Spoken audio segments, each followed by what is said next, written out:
What's going on, everyone, and welcome back to the Surprise Jab Podcast. I'm your host, Zach Ruger. Spices new topics every single weekend. Jab me with your daily dose of UFC. And we do have a little bit of UFC today. We have 5 new fights to talk about with you that took place on Dana White's Contender Series. And we also have 5 new matchups to talk about that have been recently announced by Dana White. But other than that, this is all about WWE Wrestlepalooza. That will be going down this Saturday. I believe it's going down this Saturday. It's the 20th, this Saturday. In Indianapolis, the main event, John Cena, Brock Lesnar, is going to be exciting. As right now, we have 5 matchups confirmed. So we're going to be going over all those. I'm going to be giving my thoughts, my predictions on what I think will happen. We're also going to be discussing week 3 of the NFL season, and we are 25-7, I believe, on predictions. We are nasty to start this year. So we're going to be covering all of that and very exciting stuff all around. And so we got a good episode ahead of us today. A lot of surprises, a lot of new things to be discussed. But yes, September rolls on, and I'm up here in Minnesota, and it is hot. Let me just tell you guys, it is super hot out today, and I have to actually run 4 miles to record for a YouTube video that I'm filming, and I'm not looking forward to that, but I think I'm going to do it today just to bite the bullet and get it over with. But I think we shouldn't waste any more time. I think we should dive right into today's events, because it's fun, guys, and there's no corruption here. There's no evil on this show. No, we only spread positivity. And what's more positive than some new UFC fights? We have 5 new fights to bring to your guys' attentions, courtesy of the one and only Dana White. First off, UFC Vegas 112, the final event of the year, going down at the UFC Apex December 13th, has a women's flyweight matchup as Teresa Bleda, the Czech Republican, is that how you say it, or the Czech, is that what you call people from the Czech Republic, is back for the first time in a while to take on the Canadian Jamie Lynn Horth. Jamie's 3-2 in the UFC. Teresa is 2-1. Teresa holds a win over Gabrielle Fernandez, probably the biggest win for her. As for Jamie Lynn Horth, probably Haley Cohen is the biggest name for her. Look, not too much hype with this one, but it is going down on UFC Vegas 112. I'm probably going to ride with Teresa Bleda. Her nickname's Rhonda. And the last time someone with a nickname, Russian Ronda, was Irina Alekseeva, and she got absolutely dog-walked her last fight out. So maybe that's not a good sign for Teresa Bleda, but nonetheless, this fight's going down at UFC Vegas 112. Another matchup for you, this one, Madison Square Garden, UFC 322, November 15th in New York, GM3. Gerald Meerschaert is back in action to take on Kyle Daukaus. Kyle Daukaus, through his first 6 UFC fights, went 2-4. Actually 7. He also had a no contest against Kevin Holland, I remember. And then he left. He left, and, he went over to the CFFC, and he dominated. All right, he won the belt there. He was doing fantastic. And since coming back, he finished Michel Pereira in 40 freaking seconds, and now he's got himself a matchup coming with GM3. And as for Gerald Meerschaert, 12-12 in the company. His ceiling's Edmund Shabazian. That's the highest level of competition he can beat. He's 36-20 professionally, but going for his 25th UFC fight, looking to go on with a positive record. I like it. However, I am going to ride with Kyle the Darce Knight Daukaus, who is 16-4, and in reality has lost to some pretty tough competition. Roman Dolidze is one name that he's lost to. He's also lost to, I actually have no idea. I can't remember his early UFC stages, but he's back, he's hungry, and the 32-year-old is looking to be into his prime. So, should be a good fight overall. We'll be on the prelims in New York, and I think one of them is from New York, or at least from that eastern region, so maybe they'll be cheered for. We'll have to see. GM3, Kyle Daukaus going down, UFC 322. Here's a matchup for you. Also on that card, November 15th, the 15th ranked Roman Kopylov will be taking on the unranked Gregory RoboCop Rodriguez. What a fight. What a fight between both of these guys. We saw them reach their peaks of their careers when Roman Kopylov got, beaten by Paulo Costa, and Gregory Rodriguez lost to Jared Cannonier. They are equally coming in similar spots. 13-4 for Kopylov. He's 5-4 in the UFC. RoboCop 17-6 professionally, 8-3 in the UFC, but Gregory, coming off a beautiful round 1 knockout of Jack Hermanson. One of the best knockouts of the year. And as for Kopylov, he beat Chris Curtis earlier this year in a fight of the night, which was pretty decent. So this one should be good. I honestly don't know who to lean with here. I might go with Gregory Rodriguez, just from the fact he pushes at pace. But Gregory has to watch the straights of Kopylov, has to watch the kicks. As for Kopylov, the dude's never really been in trouble of being finished on the feet. So if Rodriguez mixes up with some takedowns, that's where he will find himself in trouble. This is a good matchup and could find its way onto the main card of UFC 322, but I doubt it, as we have Bo Nickal's return. That is right. At UFC 322, Bo Nickal will be back in action as he takes on the black belt hunter Rodolfo Vieira. Bo Nickal recently suffered his first career defeat in Iowa when he lost to Rainer de Ritter, but to be fair, Rainer de Ritter is nasty. I mean, Rainer de Ritter, what is he now? The number 5 freaking middleweight on the planet. He is doing extraordinary things since joining the UFC in November of last year. Bo is 7-1, professionally 4-1 in the UFC. Of those 4 wins, 3 of them are finishes. Actually, all of his wins but the Paul Craig one are finishes, which the fact he did finish Paul Craig is pretty embarrassing, being that we watched what Modestas Bukakas did to him. And as for Rodolfo Vieira, 9 fights in, he's beaten Dustin Stolfus, Armin Petrosian, Cody Brundage. He's pretty average. He is pretty average, but I will say his submission game is very intense. I will give Bo Nickal an edge on the feet, but on the ground, Bo Nickal's going to have to be careful or he's going to get caught in the guard, get caught in a knee bar, arm bar. It's tricky when you're facing Rodolfo Vieira. I presume this will open the main card. I still think they're going to put Bo Nickal on the main card every time, so this will probably get the edge over Rodriguez and Copila. But it is a good fight overall, and I'll be excited to watch it. And speaking of the man we just mentioned, I did not realize he's actually ranked number 4, as Rainer de Ritter has a new opponent for the UFC Vancouver main event. He was supposed to fight Fluffy Anthony Hernandez, but sadly Fluffy had to pull out. So taking his place is the number 11th ranked Brendan Allen. And Brendan Allen, he has picked up a win over Marvin Vettori this year. It was a really good win, I'll say. And other than that, his last loss was Nasruddin Imavov. So not the worst loss. Actually, I think he lost to Anthony Hernandez in Seattle. Yeah, so oddly enough, Brendan Allen could steal the spot from Anthony Hernandez, who beat him, and move all the way up to the number 4 spot in the world. I'm definitely riding with Rainer de Ritter here. I mean, the dude is coming to the UFC, beaten GM3. He's beaten Kevin Holland. He's beaten Bo Nickal, and he has now beaten Robert Whittaker. I mean, incredible. Truly incredible. The rise of Rainer de Ritter is insane. And he's 21-2. He was a double champion in 1, and it looks like he's been a double champion. He fights like it. You'll love to see it. This one should be a good contest. I'm probably leaning Rainer de Ritter. However, Brendan Allen can make it scrappy. Watching that Marvin Vettori Brendan Allen fight, it was a dogfight. It was a war, and it really took a lot out of Brendan Allen to dig in and go toe-to-toe with Marvin Vettori, a guy who is notoriously impossible to finish. So, UFC Vancouver, new main event. Keep your eyes peeled. It should be a good one. But yeah, that's all the new UFC fights we have. I'm so impressed we're even getting new ones. I really am. We usually enter this kind of time of the year where you don't really get many new fight announcements. Usually everything's kind of stale, kind of stagnant. So it's good to know that the UFC is still dropping us new fights. We're still waiting for our apex of main events on the 1st and 8th. So we don't even know that. We don't even know the UFC Qatar main event.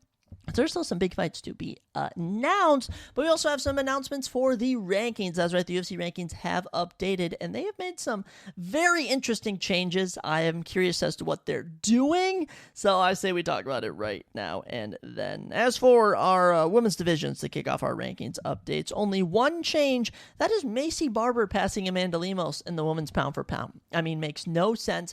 Tatiana Suarez is also now tied at number 1 with Virna Jandiroba. Makes no sense. Utterly no sense is made there. Tatiana Suarez is clearly not on the same level as Virna Jandiroba. She just isn't at all. And the fact that, she's tied at number 1, she should have just stayed at number 2. I don't get what they're doing there. And as for Macy Barber hasn't gotten a win in so long. I generally can't remember the last time Macy Barber got a win. Let's actually look here. Last time she won March 2024 against Caitlin Chookagian. How in the world is she even still ranked at women's flyweight? But Macy Barber has a fight coming up with Karine Silva. I mean, I don't know. The UFC rankings team was on one this update, and this doesn't surprise me. But no updates for any of the women's fights. We don't even know any really big women's fights. I mean, I guess, Macy Barber fighting. Aaron Blanchfield's taking on someone. Manny Fiora's taking on someone. I don't know. I guess there's some fights in some divisions. But other than that, no big changes in the rankings at all. Men's pound for pound, no changes. Lightweight, welterweight, middleweight, light heavyweight, featherweight, no changes. Little surprised that there wasn't a drop in in Gene Silva, but I can also see that who would pass him. Patricio Pitbull, Steve Garcia, might as well just keep him there. I'll be curious to see where Gene Silva fights next. Definitely in the bottom 5 of the featherweight division. And as for Diego Lopez, there's a matchmaking dilemma with the top 6, including Volk, at the featherweight division. So whatever they do with that, we discussed that in the last episode, I think that will determine where he fights next. But yeah, no real big changes overall. There are just 2 divisions we have to talk about. So we'll start with the one that had a very good change. That is David Martinez debuting at number 11. Rob Font drops 3 spots to number 12. And it's crazy to think that David Martinez, who was originally supposed to fight Kwong Lee, Carlos Vera, for goodness sakes, both of those guys at points, and now he's on a 9-fight winning streak, 13-1, and is ranked at number 11. Happy for David, and I can easily see a big fight in the top 10 up next for him. And, Henry Cejudo moves up to 10, Zahabi up to 9, Vincent Oliveira drops to 13, Marcus McGee to 14, Kyler Phillips 15, and Montel Jackson is booted from the rankings, which doesn't really make sense. They should have booted Kyler Phillips and Marcus McGee because Montel Jackson is fighting the number 6 guy, Devison Figueiredo, coming up here soon. So I don't really know what the rankings committee was thinking there, but oh well. David, I don't really know who to matchmake him with next. I know there's word Mario Bautista and Umar Nurmagomedov may be fighting, so I think the loser of that versus David could be an option. You could also have, the loser of Aman Zabi and Marlon Vera, if that happens, them fight David Martinez. You could also have Vincius Oliveira fight David Martinez. There's a lot of options. As for Rob Font, I would love to see him fight someone outside of the top 15, as he has just fallen into this role of being a gatekeeper. So those are all your big changes at bantamweight. David Martinez debuts at 11. Love to see it. Now, let's get into what makes zero sense. Like, this legit is... I've never seen this before. We're going to the men's heavyweight division. Marcin Tybura just passed Ante Delege from 10 to 9. Marcin Tybura is now ranked at 9. Ante Delege is at 10. If you didn't know, literally 2 weeks ago in Paris, Ante Delege knocked Marcin Tybura out round number 1. So I have no idea what the logic is here. I have one thought. This is my one thought, is that Ante Delege is going to be fighting a top guy. I'm thinking Waldo Cortez Acosta, maybe Sergey Pavlovich, and they wanted his number to be lower for some reason. I generally don't know. That doesn't even make sense, but Marcin Tybura, who just got knocked up by Ante Delege, is now ranked ahead of him in the rankings. By the way, time has passed.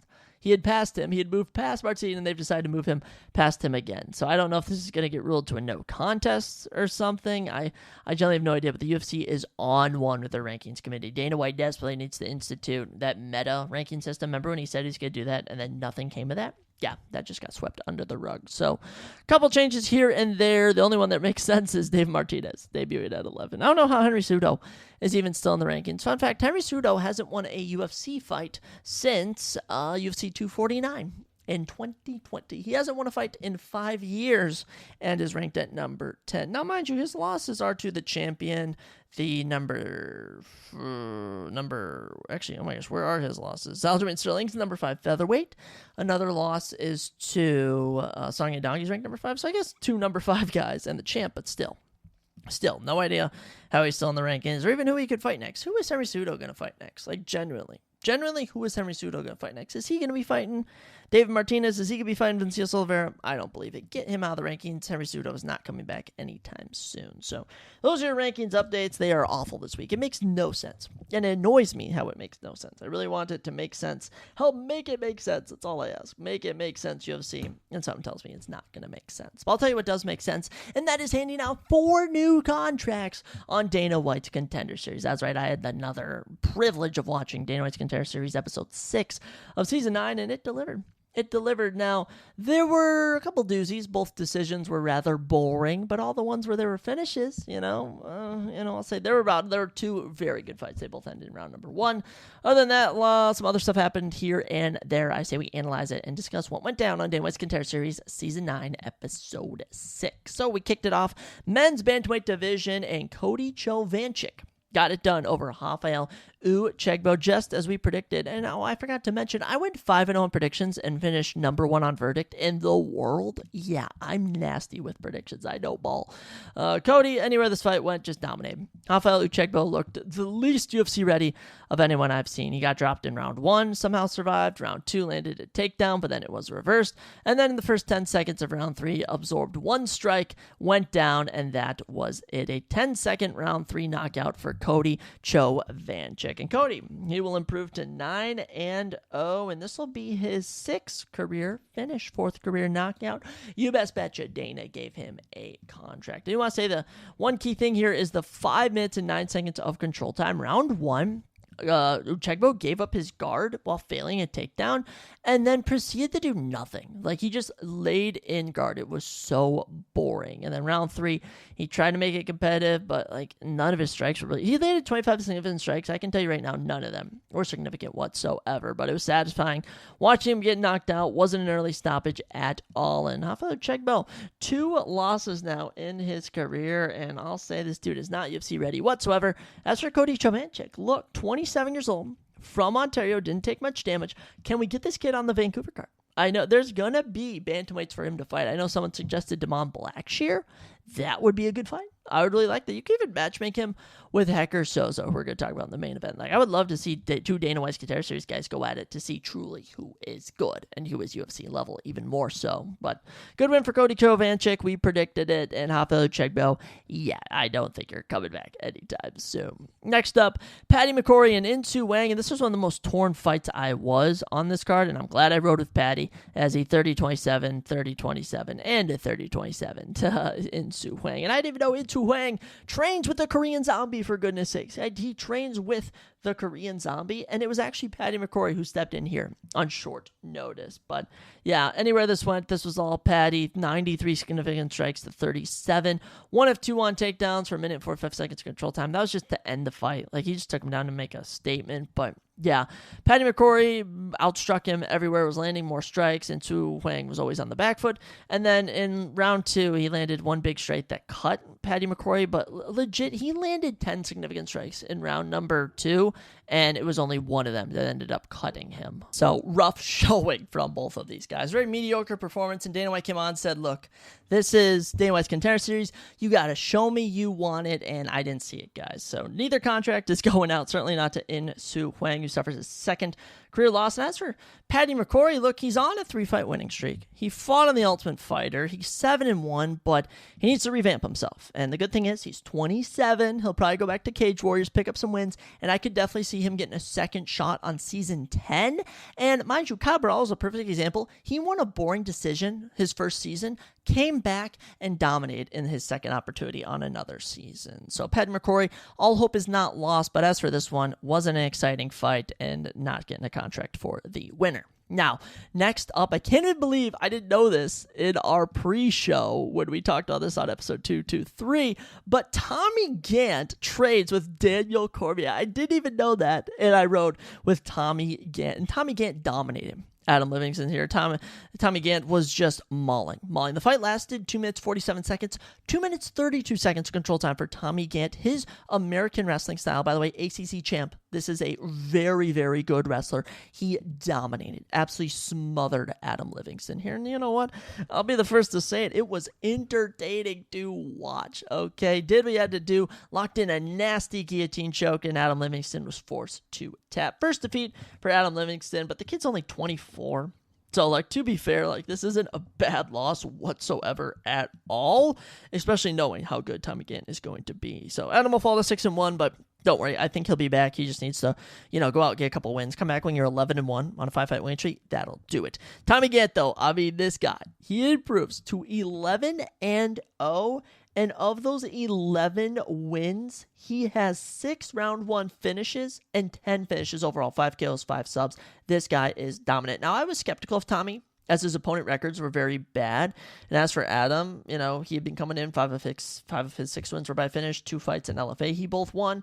But the strength of schedule for Tommy Gant has been insane. This guy didn't even debut a year ago. Okay, this guy literally is freaking insane. He has gotten so many fights in the last year. It has been wild to witness. And you know what? He's entered the UFC. He's Daniel Cormier's boy. And I would love to see this guy mix it in the men's lightweight division. I think he's going to be a problem. When I look at the type of style that wins fights, he has a fight-winning style. He's that Marab, Umar Nurmagomedov, Khabib, Islam pressure where you're just takedown, landing. Look at DC, for example. Great example. His coach, unofficial coach, I think. I don't think he could coach. coach due to whatever his things are. But yeah, Tommy Gant gets it done. Very entertaining. You already know, of course, he got a contract. I mean, Dana White was talking about how DC was like talking about how my boy is going to win this week. You guys got to keep your eyes open for him. And he did, so it worked out perfectly. So good win for Tommy Gant, dominates Adam Livingston, and he provided our second finish of this card. Third contract came up next as Iwo Baranuski absolutely mauled Muhammad Ali. 22nd KO. 22nd KO, and I cannot believe this guy was a plus 200 underdog. I mean, what? Who makes these? Who thought Muhammad Ali could get it done? Now, to be fair, we start the fight off. First leg kick landed for Muhammad Ali. Drops Iwo. Iwo gets back up right away. Muhammad puts on the pressure, lands like a little jab or hook. And then Iwo just lands the most beautiful hook coming in from underneath shot. Clips Muhammad down. He goes. One follow-up shot. That was it. His lights were out. Yeah, Iwo Baranuski. Dana White is pumped to see him. Light heavyweight division, look out. Now, I will say, Iwo, he is only 6 foot, so not the tallest light heavyweight, but to be fair, Asmat Mirzakhanov is like 5'11", so it works for him.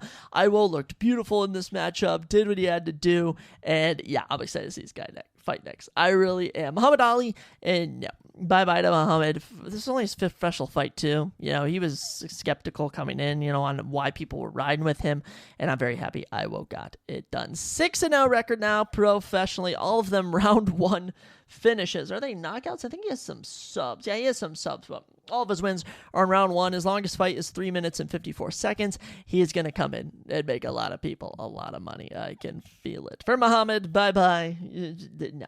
Absolutely not. Muhammad Ali is 31 years old, is not cut out for the UFC, but Iwo is. Iwo, Tommy Gant, definitely giving me cut out for the UFC vibes. Cody Kochovic is definitely going to need to prove himself, but yeah, this was the third contract given out of the night of our 4 fights, and that brought us to the main event. Now, I do want to say, with the main event, because Hector Sosa did get a contract, Maxim Lee is tough to put away. It was very evident that Maxim Lee was very tough to put away. It's going to say 2 submission attempts from Hector Sosa. He tried a lot more. He was working the neck. He was working the armbar. He was trying everything he could. Hector Sosa genuinely was trying to put away Maxim Lee and couldn't. 30-27, 30-27, 30-26. Those were the scorecards. Maxim Lee didn't throw a strike in round 3. 4.5 minutes of control time, just grappled him. Landed a bunch of mini strikes. Went for his 2 official submission attempts there. But yeah, Hector Sosa mauls him. The dude improves to a very impressive 14-1. He had recently lost his dad this past weekend, and Dana White said, you know what?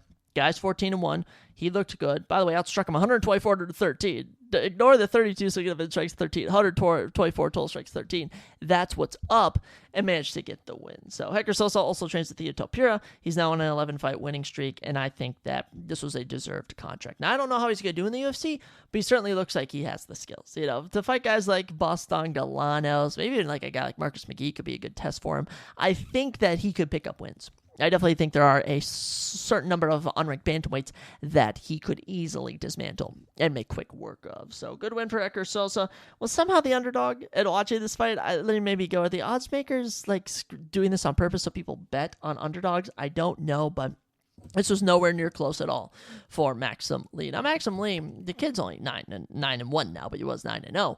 So I definitely think he can bounce back. I mean, he's 26 years old, so come back 3 years later, come back in 2 years or something. Definitely some potential. But 4 contracts given out on this episode. Not as good as I'll say the last 3 weeks, but also not as bad. Tommy Gant, Iwo, Cody, all getting big finishes, all getting contracts, and the emotional aspect for Hector helped, especially with a dominant 30-26 performance on my scorecard as well. So we look at 9.7 will be coming up next week. Should be another good week of fights. But yeah, 9.6 in the books, and out of 10, I think it gets a 6 out of 10. That's what I'll give it. Out of all these guys, Tom gonna rank them as Tommy Gant, Iwo, Hector Sosa, and Cody Chovanchik in terms of potential for coming into the UFC. And as for Patty McCrory, I have a feeling Patty will make it to the UFC. I just feel like he's going to put on boring Apex events. Like, he just didn't look like he had a finishing aspect, which is what you really need to get a contract on the Contender Series. So, Dana White's Contender Series, 9.6 in the books. Overall, not too shabby. And that kind of reminds me of something else that's in the books, and that is week number 2 of the NFL season. And with that, we look ahead to week number 3. That's right, NFL week number 3 is already upon us. The season is fast and moving, and we have 16 new matchups to drop predictions for, and we're doing good this year. We're doing really good on predictions. And what I'm trying not to do, I'm not trying to rely on the internet. I'm trying to just use my genuine thinking when it comes to these matchups, and also picking them where I know I'll be rooting for a team if I have a lot of fantasy players on them. So I always like to make sure I'm doing that, because it's at the end of the day, it's who I think will win, but also who I want to win to an extent. So we kick things off Thursday Night Football coming up tomorrow. I'm recording this on the 17th, so better listen to this and get your predictions in ahead of week number 18. Not week number 18, ahead of the 18th. Bills will be hosting the Dolphins, and a little divisional matchup coming at you. Bills are 2-0, Dolphins are 0-2. It's been abysmal start for the Dolphins. Nothing's going well for them. And this Bills team is just dominant. They're just a really dominant team. And to be fair, I think that this Bills team has the potential to maybe make it their year. And as for the Dolphins, this is looking quite the opposite of their year. Bills are minus 900, Dolphins are plus 550. So if you have an extra $100, throw it on the Dolphins. You could win yourself 650. But if you want to make $100 for sure, throw $900 on the Bills, because there's no shot the Bills are dropping this. It is a 99% picked to 1% for the Bills and Dolphins. I've never seen odds like this. These odds are ridiculous ahead of Thursday Night Football. Now, this is a divisional matchup, and I always think divisional matchups hold more potential for upsets compared to out-of-division matchups. But Josh Allen is going to be dominant. I have A-Chain in a league, but I don't really doubt A-Chain's not going to pop off. I think Devin A-Chain will have a good game. But James Cook, Josh Allen, Keon Coleman, they're going to eat. Dalton Kincaid's going to eat. And the Bills are going to pick up a victory in this one. So Bills over Dolphins is my prediction for Thursday Night Football. With that, we head to our noon slate, and we kick things off with the Packers and the Browns. Browns are 0-2. Packers are 2-0. Good wins to start the year for the Packers. Victories over the Commanders and the Lions. Commanders and Lions. I mean, mind you, Commanders and Lions was really a playoff matchup. Last year, Packers knocked them both off by double digits. Browns 0-2. Dylan Gabriel got some reps in. I would love to see them start Dylan Gabriel over Joe Flacco. Will they? I doubt it. I really don't think they're going to do that. So I'm going to go with the Packers. They're going to be my eliminator pick of the week. I've gone with the Vikings. I've gone with the Bengals. And my next eliminator prediction will be the Packers. If you don't know what the eliminator is, it's on ESPN. You can pick one team every week to win. And then if you get that prediction correctly, you go the next week, but you can't use that team the rest of the season. So I think the Packers are going to dominate the Browns. The Browns have really shown me nothing to make me think they'll be a contender this year, which doesn't surprise me because it's the Cleveland Browns. So Packers over the Browns in our NFL quick picks. Next up, Colts and Titans. Colts 2-0, 88% picked. They are minus 200. Titans are 0-2 at plus 170. I don't really know what's going on with the Titans, but there's just a trend with these round number 1 drafted picks, and Cam Ward is following that trend. Now, mind you, he's coming into a Titans system, which sucks. Like, the Titans have completely fallen apart after losing Derrick Henry. It's like the team just didn't know what to do with themselves. And as for the Colts, they're 2-0, and something just tells me they're going to be a team that starts off 3-0. You're going to be like, how are the Colts still undefeated? That's what the Colts are giving me. And I also picked up Daniel Jones in a league because Joe Shiesty's down for good for probably this season. And I also think I have Michael Pittman in the league for a chance. But Jonathan Taylor's been tearing it up. And if it's JT versus Tony Pollard on the ground, you already know I'm riding with Jonathan Taylor. Titans have struggled so far. Give me the favorite, the Colts. Next up, Bengals visiting the Vikings. And this is interesting. This matchup is interesting. Now, by the way, Vikings fan here. I always pick the Vikings, but I'm questioning if the Bengals will win here. Bengals are 2-0. They do have Jake Browning starting, but the Vikings have Carson Wentz. So here you're going to have Jake Browning, who we know is a very good backup. Mind you, you have a completely healthy team. Jamar Chase, Chase Brown, T. Higgins, everything's going well. For the Bengals, for the Vikings, J.J. McCarthy just went down. The offense did nothing against the Falcons, and it all depends how Carson Wentz plays. Now, I would love to just envision Carson Wentz doing good, but like most things, I have to see it first. And I would very much like to pick the Bengals. They are an underdog here. I don't know how the Vikings can come in even as a minus 155 favorite, but I will be rooting for the Vikings. But my prediction is going to lie with the Bengals. Now, I just think when I looked at how the Falcons played the Vikings, by the way, nothing's different. They're in the same location. And the Bengals, they have better wide receivers. They have a similar running back style. Obviously Chase Brown is not on the level of Bijan Robinson, but still a good running back. And I think that this Vikings team is going to need to see if they have chemistry with Carson Wentz. Now, Carson Wentz could go out and cook the Bengals, but for me, I'm going to predict the Bengals to win. Who will I be rooting for? The Vikings. So, as I say before, sometimes, I pick, opposite to kind of think that they'll win, similar to the Packers. I'm picking the Packers to win, hoping they lose. But in this instance, I am going to pick the Bengals, but I will be rooting for my Minnesota. But something tells me I should just pick the Vikings. Something tells me I should pick the Vikings to be a loyal fan, but no, I'm going to go with the Bengals because something tells me Jake Browning is sneaky good. Next noon game up, Steelers at the Patriots. Patriots 1-1, Steelers 1-1. Tale of two sides here. Patriots managed to, somehow not impress me. Patriots are not impressive. And, they have Travion Henderson, but Ramondre Stevenson's out touching him. You have Stephon Diggs, yet I feel like Boutte gets more catches. For the Steelers, after a great week 1 game against the Jets, pretty pitiful performance against the Steelers. The Seahawks defense, I should say, made the Steelers look silly. Now, I do think the Patriots defense is not nearly as good as the Seahawks.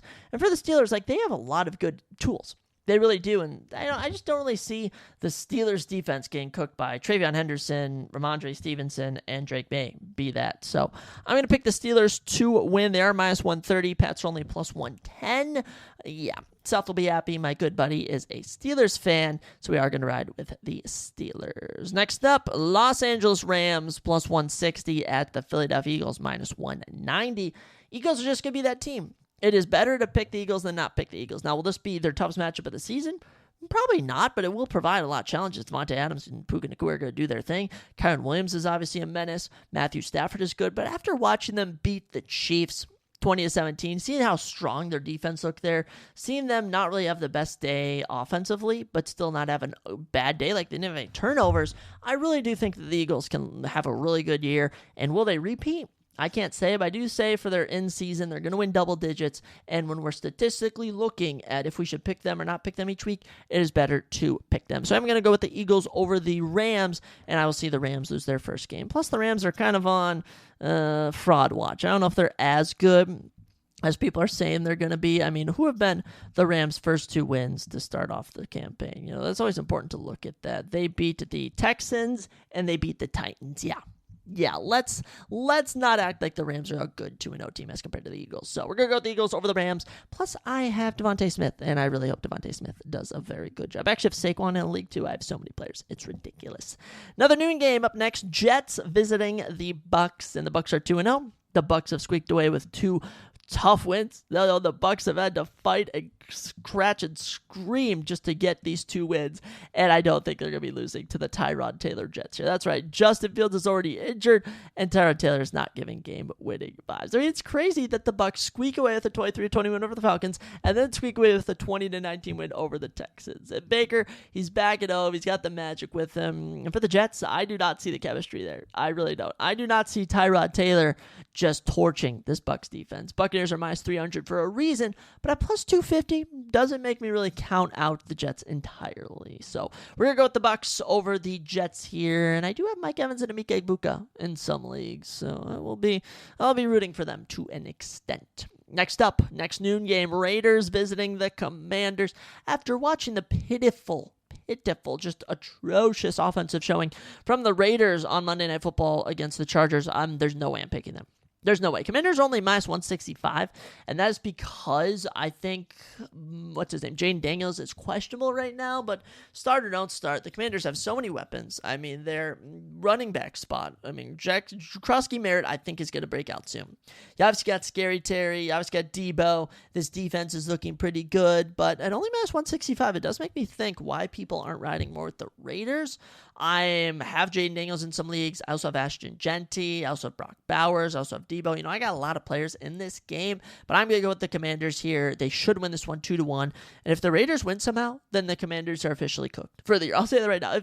If the Raiders beat the Commanders in this game, Commanders are not going to have the best season as compared to last year. But I got JD carrying them over the Raiders. Next noon game, Falcons, Panthers. Oh, you gotta love the NFC East. Is this the NFC? I believe this is the NFC East here.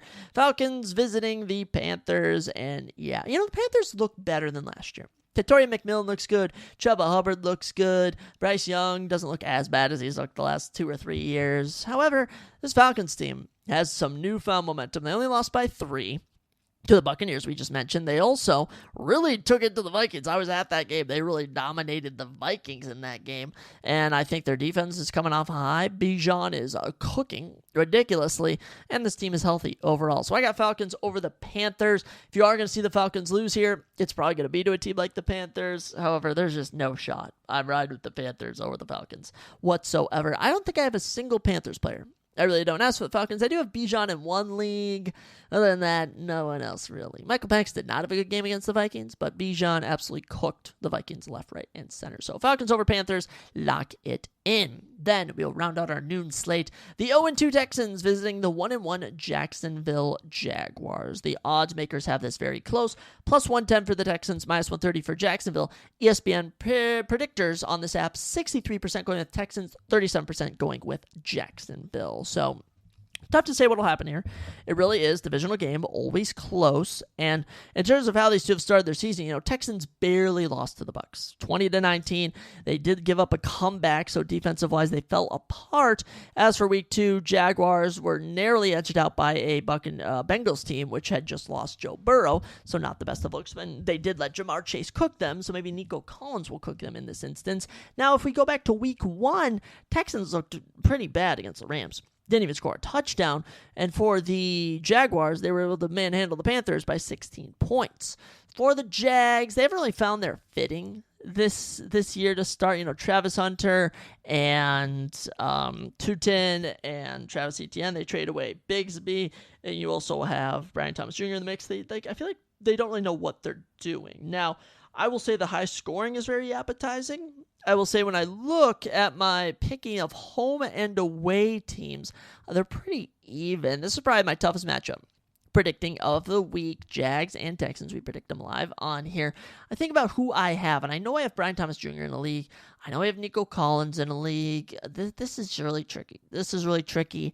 Something's telling me the Jags might sneak away with this, and the Texans might start out 0-3, but also a part of me can't really visualize this Texans team starting out 0-3. So I'm trying to see if I can visualize who's going to cook who. I can't really remember last year and the year before, since the CJ Stroud era and this new era for both teams, who's been playing better when they face one another.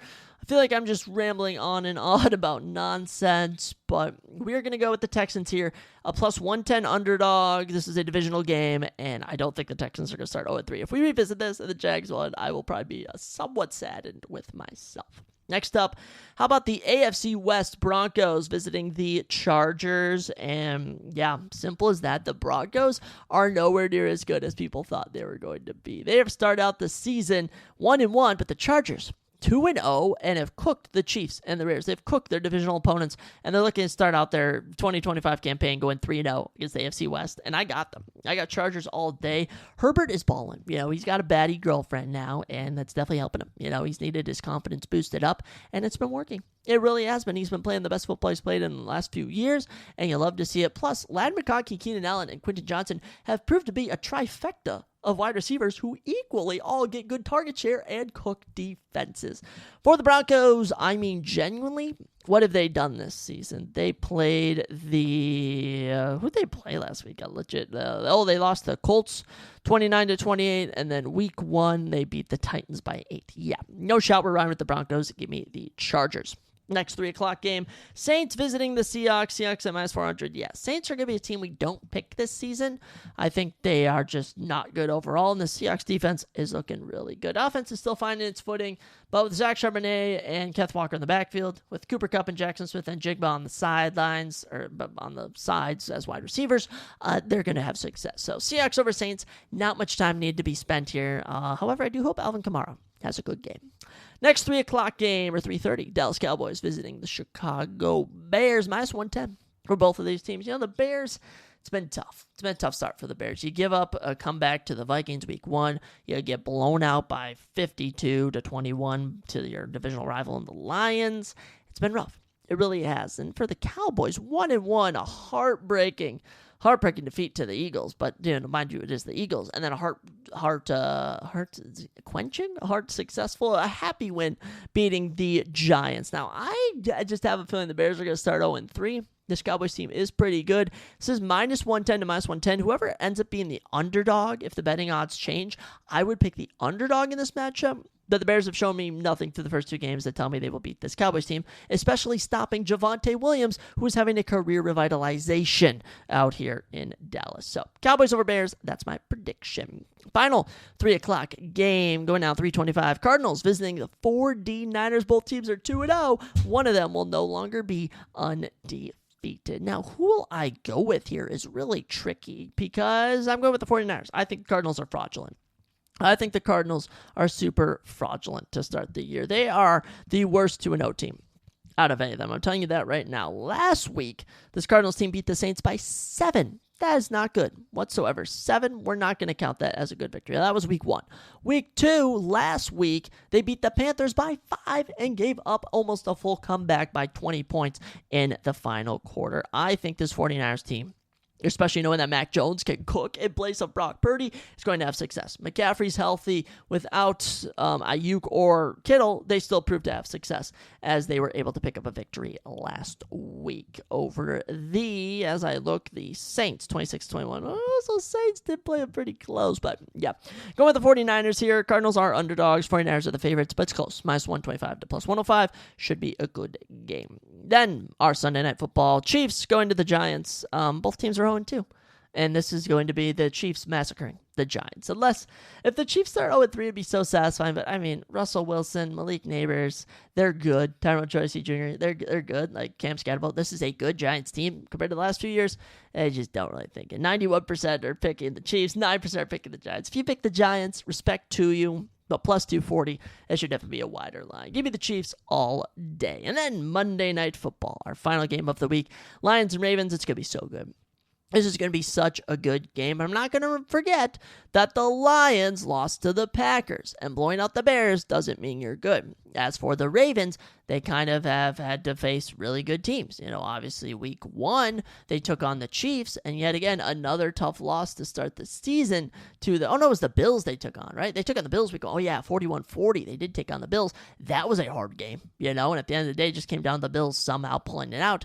And last week, they went out, dominated the Browns, 41-17. Give me the Ravens all day. I also have Lamar, big Lamar supporter this season. Also, I am always a fan of Derrick Henry, and especially Zay Flowers. So Ravens over the Lions. And Monday Night Football games have proven to not be high scores, so we're going to say it'll be 20-14 in favor of the Ravens. So 34 total points scored in this game. Give me the Ravens over the Lions. But those are your Week 3 predictions for the NFL, and it should be a good week. I do suspect good things to come of this week in the NFL. And yeah, keep your eyes peeled for fantasy football stuff. We'll be talking about that next week for sure. Because, we always love fantasy football. Fantasy football is only one of the real reasons I watch football. Other than that, it kind of gets boring if you have nothing, right? Unless you're watching your favorite team, then maybe. But fantasy football really makes it fun. With that, ladies and gentlemen, we'll get to our finale of this podcast, and that is our WWE Wrestlepalooza Predictions. Gosh, the last time we talked about WWE was Clash in Paris, and now we're back with another premium live event 20 days later.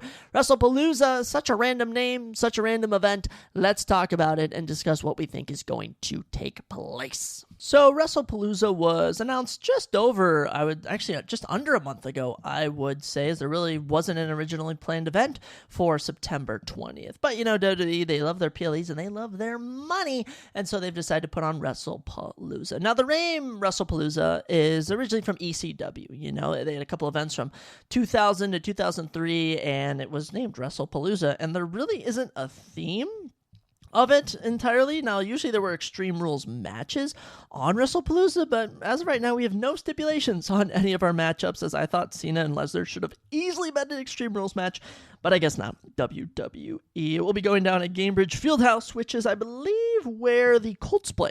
So the Colts must be on a bye week coming up. If I were to look, I would realize, yes, they are away when they're playing the Titans. That's, good to have known, as we just talked about it, for goodness sakes. But yeah, as of right now, we have 5 matchups confirmed. I have a sneaking suspicion they're going to add a 6 on SmackDown. I think they're going to add Tiffany Stratton, Nia Jax, and Jade Cargill for the WWE Women's Championship. I think they'll add that, but since they don't have it added, I won't talk about it. So, for starters, let's go over the current card and discuss what is going to happen. First off, we have the singles match for the vacant Women's World Championship between Io Sky and Stephanie Vaquer, and I absolutely love this matchup. Stephanie Vaquer has been one of the best call-ups from NXT. She has come onto the main roster and been an absolute star. She is so over with the fans. I believe they're actually having her work on English lessons to better get her English intact so she can be primed for being a champion. As for Io Sky, we've seen her be champion before. I think she's won it like twice this year or something ridiculous like that. She was able to defend it at WrestleMania 2.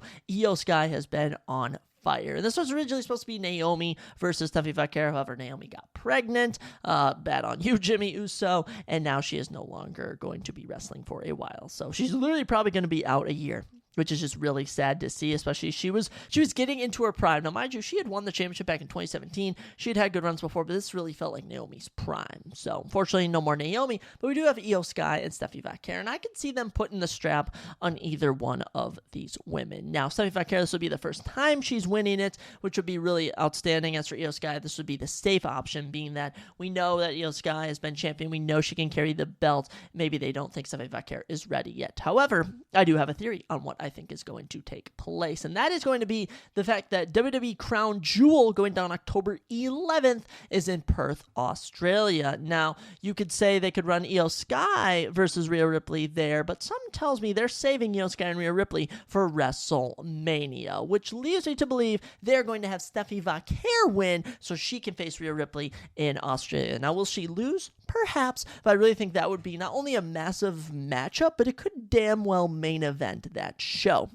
Also, why Io Sky I don't believe is going to win this is because she is involved in a program with Kairi Sane, with Asuka. She has another feud going on, which doesn't entirely need the Women's Championship at all. In fact, the Women's Championship would just become a prop she carries with her, and just like, oh yeah, she's the Women's Champion, but she actually is not defending the belt. So I think it is best for business to give Stephanie Vaquer the championship. Plus, this is a great opportunity. The reigning defending champion Naomi is out of the picture. Now is a perfect opportunity for Stephanie Vaquer to sneak in and win. So I'm going to go with Vaquer to win. I do think you're only going to see one title change here. By the way, there is only one title being defended on this card as of right now, or there's 2 actually, but I do believe it's the only one that's going to change hands. If they do add the Tiffany Stratton, Nia Jax, Jade Cargill match, I think it's a perfect opportunity to have Jade Cargill pin Nia Jax without having Tiffany Stratton actually get pinned. So if you want to have both women's championships change hands, that would be perfect. Either way, we're getting a new champion. If they do go with Io Sky, it's kind of the safer route. I like the Stephanie Vaquer unsafe route to really spice things up.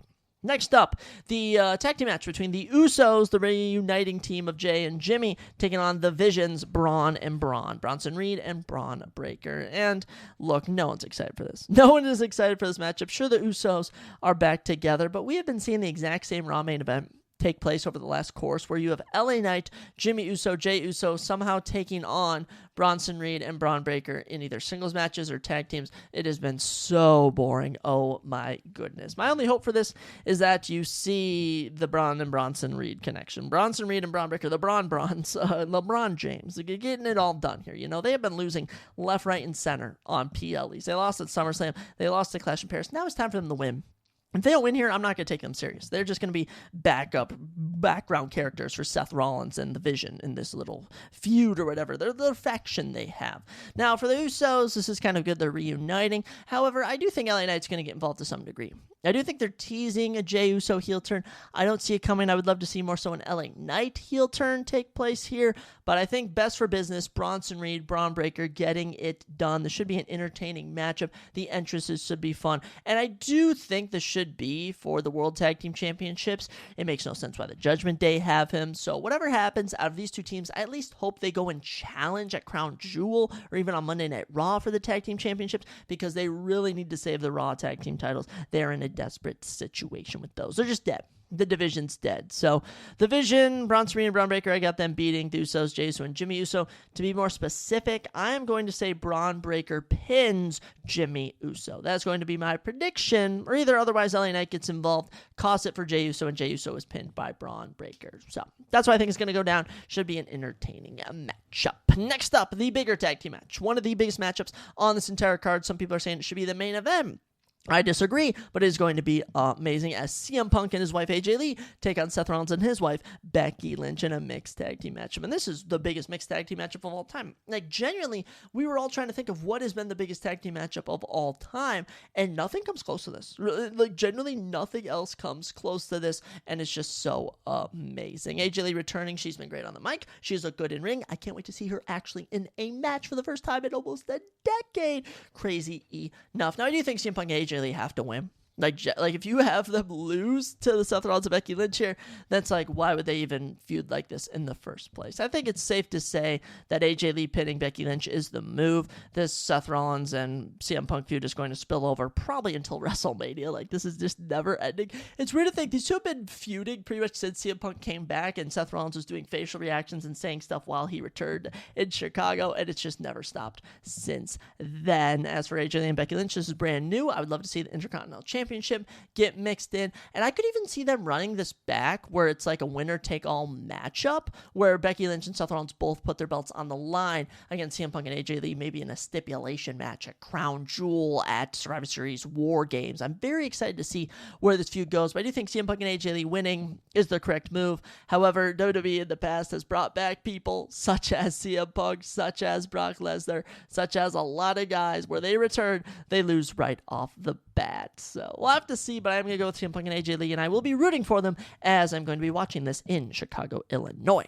Then, what I predict will be the second to last matchup of the night. It very could well be the main event on a regular card without John Cena and Brock Lesnar. That is the undisputed WWE Championship matchup between Cody Rhodes and Drew McIntyre. Out of all the matchups on this card, I will say it as the second best build. I will say this is as the second best build. You've had Drew McIntyre take out Cody Rhodes. You then have him going on a tear. He's beating Randy Orton. And then Cody Rhodes returns. He stops him. He says, I'll see you at WrestlePalooza. And we are going to get one more glimpse at this feud on Friday Night SmackDown. I believe we're going to have a verbal exchange of some kind. And I just don't think this is the time to give Drew McIntyre the belt over Cody Rhodes. I really don't. That feels like it's going to be a big moment. And I know that people are also thinking that CM Punk will be the one to defeat Cody Rhodes at WrestleMania. That could very well happen. But I really think Drew McIntyre is in such a position where him being the heel, him winning would be perfect. I would really love to see it. And what I would also really love to see is that maybe before the end of the year, you have Cody Rhodes lose to Drew McIntyre. He can go off and maybe do stuff because Cody Rhodes is blowing up in popularity. So he's getting movie deals, he's getting sponsorships and stuff. And you have Randy Orton feud with Drew McIntyre for the belt. Then maybe Randy Orton wins it. Maybe Cody Rhodes comes back and Cody Rhodes beats Randy Orton in their final feud where you actually see Randy Orton as a heel. I think that would be super fun. But as for this, as specifically for WrestlePalooza, this should be good wrestling. I hope that doesn't end in like a no disqualification or in a count out or something like that, or end in a DQ, I should say. I wish it was a no DQ match. Really, those matchups have been killing it for WWE when they actually run stipulation matchups, but they, for some reason, hate stipulation matches. I don't know why. Cody Rhodes over Drew McIntyre. I don't know. Something tells me something big's going to happen, because you have to remember, this is the first pay-per-view, or I guess PLE, my bad. First PLE for WWE on ESPN. They are going to pull out all the stops. I think you're going to see some returns here. I think you're going to see some big moments. For this matchup in particular, maybe a Randy Orton heel turn could be in the cards. I don't really know who could return or something could happen. For CM Punk and AJ Lee versus Seth Rollins and Becky Lynch, I don't really think any returns. The Usos and the Vision, certainly someone getting involved, but I don't know. I think the big return, the big reveal is going to be in the main event, John Cena versus Brock Lesnar. Now, some people are annoyed with this. Some people are annoyed with the build-up. You have to understand, this is not traditional build-up. John Cena only appears at certain dates. Brock Lesnar has never done well when he is the one on a mic trying to build up a feud. So you are going to see Brock Lesnar this upcoming Friday on SmackDown, and I do think he's going to be super entertaining. But for this matchup, I gotta go with John Cena. All right, I really think you got to have John Cena win. It's got to be John Cena getting his lick back after 10 years. You got to remember, last time they fought, SummerSlam. I know it wasn't the actual last time, but it feels like their last time. 2014, Brock Lesnar mauled John Cena. So I'm hoping this is the opposite, where Brock Lesnar is going for his classic moves, and John Cena is reversing them. And John Cena is getting the better of him, and it's going super well for John Cena. And there's just a couple things. I think a lot of people aren't even concerned with the outcome of this match. I think there's a possibility of 3 different things for John Cena, including this matchup. So the first one I'm going to say is the most likely, and that is John Cena beats Brock Lesnar and his new opponent comes down, and that is who he feuds with at Crown Jewel. And literally the storyline for that is I attack John Cena, I get to face him at Crown Jewel, and Brock Lesnar can just go back to kind of second fiddle. I'm sure they'll find a feud for him coming up into WrestleMania season, but that is what we can do. And there are rumors Chris Jericho might return, which would be utterly ridiculous. There's rumors it could be Gunther. There is a lot of possibilities, but I am excited to see who they go with. I'll tell you something that I think they've missed the ball on with John Cena, and that is not having him wrestle on every single card he's on. Like, he was on Monday Night Raw in Springfield, Massachusetts, and he cut a decent promo, but other than that, he did nothing. And I think there was a really good opportunity for him to have a matchup with someone on that card. People are saying Dominic Mysterio. I thought maybe a Miz match would have been fun as well, but I just hope this is fun. I hope it's entertaining. I hope it's not a typical John Cena Brock Lesnar match, because as we've seen, John Cena can put on unique matches, such as Sami Zayn, such as Logan Paul, such as the Cody Rhodes rematch, so we know that he can do things. But there is option 1, where the person returns after the matchup. Option 2 is that, Brock Lesnar or John Cena win, doesn't matter who, and John Cena issues an open challenge for Crown Jewel. He says, maybe in a promo or maybe after the event, look, guys, I didn't get it done today, or maybe, guys, I did get it done today. I'm on top of the world. Crown Jewel, whoever wants to face me can see me there. I'll be there. Whoever wants to face me, show up. I could see that being a real possibility.